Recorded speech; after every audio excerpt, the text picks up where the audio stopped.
Here we are, November 2017, the sun is shining, and I thought as a subject for my first ever blog, it will be the story of Zen, where we've come from, where we are now, and where we're going. As with many a good story, it starts in the pub, so come on. So I took the first ferry out of there and ended up in a monastery. No way, that is the weirdest story I've heard all year. That was a lucky escape. Anyway, I was going to ask you, heard a couple of guys talking about the internet, and I just wondered, like, have you used that? Yeah, we've got that at university. Oh, right. And like the internet, do you think it'll take off? Yeah, I reckon it'll really take off, especially this email thing. Oh, right. So I've been thinking it might make a good business, so do you fancy getting together, setting up an internet service provider business? You know, just give it a go, see if it'll work, don't matter if it doesn't. Yeah, why not? Yeah. Cool. Let's give it a go. Let's do it. Fantastic. And you see, that's where it started. The idea was planted. I had about £5,000 in the bank, and that was enough to buy a bit of equipment and rent a small office in Rochdale. So, here's where it all started. The Rochdale Enterprise Generation Centre, as it was back then. It was the summer of 1995 that we built the network, set up the business, and the 13th of October 95 that we opened our doors for business and sold our first ever dial-up internet access account for £10 a month. So it all started here, Office 15 of the Generation Centre, and my brother Dan built our first ever internet network out of 6 modems, a couple of Linux servers, an internet lease line, and an IKEA wooden shelf to put it all on. This is one of the offices that we had back then in the mid-90s, and it's interesting to look back and think that back then the internet was really nowhere. It was a technical novelty that many people thought was just an alternative way of sending a fax. The Generation Centre was a great place to set up a new business, but after a few years we wanted something more modern, high-tech, with aluminium and glass, lots of glass. So we built this. Round about the time that we moved into this building, broadband was invented. So now you could be on the internet all the time, 24 hours a day, without having to make a phone call to get connected. That was the beginning of an exponential period of growth in internet use in the UK, and it gave us a great opportunity to ride a wave of growth for Zen.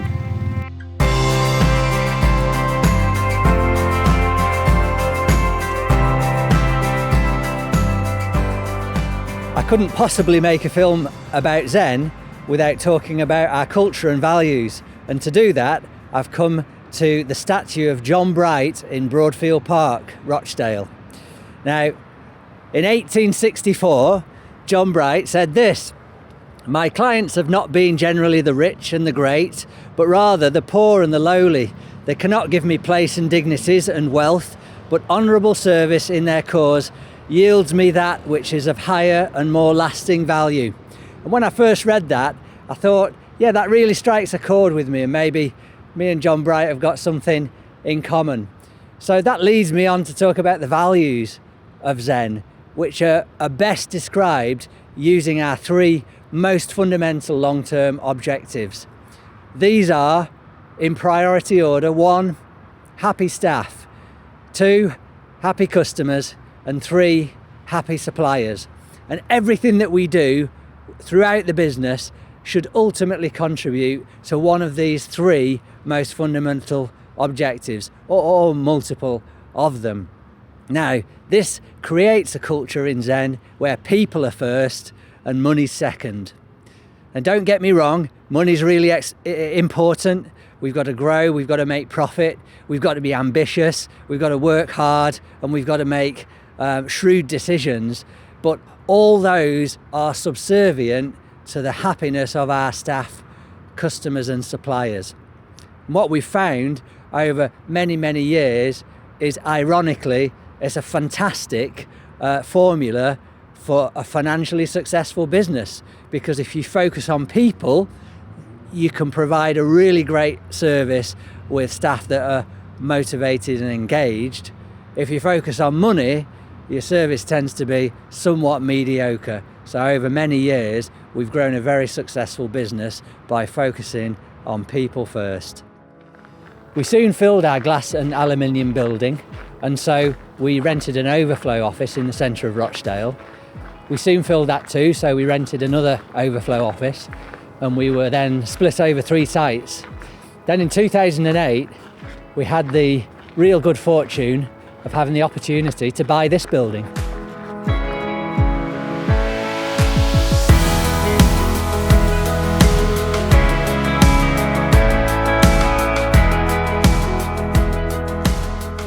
The building was built by the Co-op in the mid-90s, and I'd like to take this opportunity to say a big thank you to the Co-op for doing such a wonderful job and building such a fantastic building.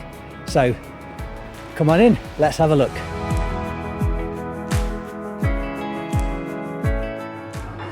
One of my favourite bits of the building is our restaurant. Look at all this lovely food, and meet Alison and Jade. Hiya. What's your favourite dish of the day? The chili. Christmas dinner. Well, there you have it. In the old days, all we provided was internet access, but today we provide a whole raft of services across 4 different divisions of the company. So let's go and meet some people from those divisions. This is our small business and residential division. The core product here is broadband, but we supply a raft of other things like telephone lines, lease lines, mobile phones, hosting. Let's go and chat to one of the people here. It's Tonya. Tonya's been with us for nearly 20 years now, our longest serving employee alongside Scott, who started on the same day as her. So let's go and have a chat with Tonya. Hiya, Tonya. How are you? Hi. So, Tonya, 20 years at Zen next summer, and as you know, there's going to be something special to celebrate your 20 years at Zen. Question is, what should that be? Any thoughts? I really don't want to jump out of a plane. I trust you, but I don't trust you that much. Well, there you go then. No parachuting. I shall keep my extreme sports for somebody else. So we're going to have a surprise visit now to our other longest serving employee, Scott, who isn't expecting us to go and have a chat with him. So come on.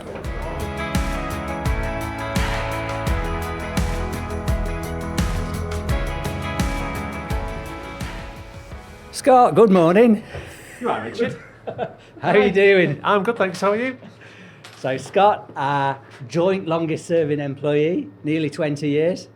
And what are you up to at the moment? What's keeping you busy? At the moment, I'm evaluating some new hardware. Hopefully, this will go live and we'll be able to offer customers a solution as for a repeater to enhance their wireless network. Fantastic. And if you look back over 20 years and think, which were the best fun times then, what would they be? It's got to be now. It's always more fun every day coming in here. Definitely. Fantastic. Do you think that deserves a pay rise? I don't know. It sounded pretty good to me. And how are the kids? Kids are fine. Kids are waiting in the wings to obviously join the Zen employees, as with the rest of the family. Yeah. And interestingly, 3 generations of Harpers have been in this business, so absolutely fantastic. Scott's mum and dad are working here as we speak. Is that true? Yeah, my mum, my dad, and my nephew. Yeah, Mum and dad and nephew. Right, okay. Thank you very much, Scott. You're welcome. Thanks. This is our corporate and mid-market division. The core service we provide here is complex networks for bigger multi-site organisations. We also have a booming cloud business and the beginnings of a hosted voice business. So I'd like to introduce you to Stu Birchall. Stu is our Head of Customer Solutions Architecture, and he is also the Chair and Creator of Zen's Technology Board. So hi, Stu. Hello, Richard. Hiya. So tell us a bit about the technology board. Okay, so the technology board's been running for about 7 or 8 years now, and when we set it up, what we wanted to do was encourage people who are technology people around the business to come together and share ideas, share projects they're working on, and just share knowledge. So really it's an information and knowledge sharing exercise, but we try and have a bit of fun at the same time. So we've had talks on big data, we've had talks on AI, and we've just had a Christmas talk. So the focus on that was looking at what Christmas would look like in the year 2027. So it's useful, but it also gives us a bit of fun. Fantastic, and I know that you've had quite a few pinball machines in your house over the years, so tell me about your pinball machines. Oh yeah, I've been collecting, I was collecting for a good 15 years before it became a lot more popular and more expensive now. And they were in the kitchen, they were in the living room, they were just too many places. But 2 kids come along and a wife and family come along, and no more pinball machines, not enough space. Okay, so bye to the pinball machines. Well, At least for now. Maybe when it gets towards retirement, let's squeeze it. Excellent. Thank you very much, Stu. All right, thanks, Richard. Thanks. So I've spoken to a couple of people that have been at Zen for a long time, and so I thought let's balance that out and talk to someone who's just joined. So Gaff is one of our business development managers in our corporate mid-market division, been with us just under 3 months. So Gaff, what do you make of Zen so far? Awesome, really enjoying it. Positive experience, nice people. You feel you can achieve what you need to. It's a really good environment. Fantastic, and I've only got one daughter. I believe you've got 5 kids, so sounds like a real handful. How do you juggle those guys? Well, with great difficulty. My advice to you: if you want to keep that lovely head of hair, unlike me, I'll just stick to one. Thanks for that advice. I shall give it some thought. Thanks, Gaff. This is our Channel division, and in Channel we work with a network of several hundred partners that use our services as a component of the services that they provide to their customers. So come and meet Dave. Afternoon, Dave. Afternoon. How are you? Good. Hello. So Dave is another long-serving member of staff, nearly 17 years at Zen. Dave is our head of Channel propositions, and last week we had our annual partner event in the Museum of Science and Industry in Manchester. So Dave, how did that go from your point of view? Yeah, it's fantastic.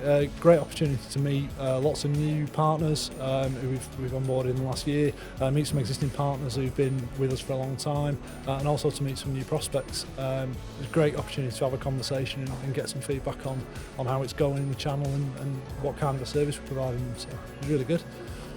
And then after the event, we had a bit of fun at the Crystal Maze. What did you think of that? That was fantastic. So I think you'll find here that's a winning crystal. So our team won the event, most golden tickets on the day. Yeah, fantastic event. Partner seems to have a great time too. My team was 3rd. Check that out. Not so good. Yeah. Sorry for bringing that up. No, yeah. Well, there we go. And the last question, Dave. I know you've got a bit of a passion for fast cars. Yes. But as a father and family man now, has that changed things? It's absolutely not changed the passion for fast cars, so that absolutely remains. But what it has changed is the amount of disposable income I've got for fast cars.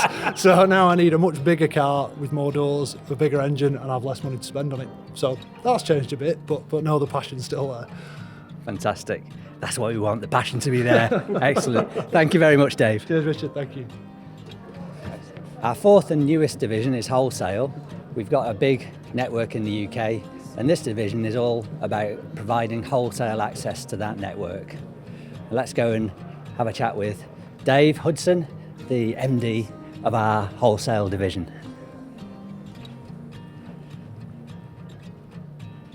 Dave, good morning. Oh, hi Richard, how are you doing? How are you? Yes, good, thanks.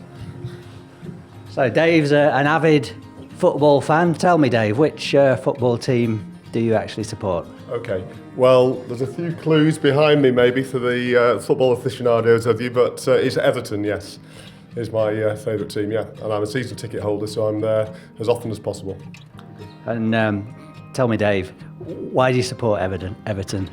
Well, a question I ask myself this season many times, Richard, but I think what you've got to remember is I'm a child of the 80s, and even though it's hard for young people around here to remember, in the 80s, Everton were quite a successful team. So in the course of about 4 seasons, they won the FA Cup once, a European Cup, the League, the First Division as it was known in those days, a couple of times. So very popular team. There's been a bit of a drought since then. And does the future look positive for your team, Dave? What do you think? I'm hoping so. This season's been a disaster, but the last few matches things have started to look better. So there's a few green shoots and so on. Yeah. And it's always good to have some rivalry with Liverpool fans like Martin O'Donnell and Marlon Thrankran around the place. Yeah. Fantastic. Thank you very much. I'll let you get on with your work. All right. Cheers, Richard. Okay. Thanks. Bye.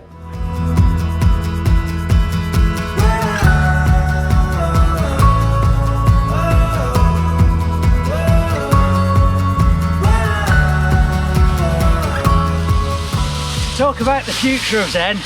I've come to Studley Pike, one of my favourite paragliding spots. First and foremost, the most important thing for the future of Zen is staying true to our 3 most fundamental long-term objectives of happy staff, happy customers and happy suppliers. These things are the things that are really deeply important to me and the reason that I will never sell the business. Now, being in the technology industry is fantastic because technology is always advancing, and those advances bring change, and change always, without exception, brings opportunity. And since 1995, we've grown every year by making the most of that opportunity. So lots of opportunity ahead, lots of market changes ahead that allow us also to grow the business. The question, I suppose, is just how far can we take Zen with our people-centric focus? And I believe that, as with paragliding, the sky really is the limit. Thank you for watching.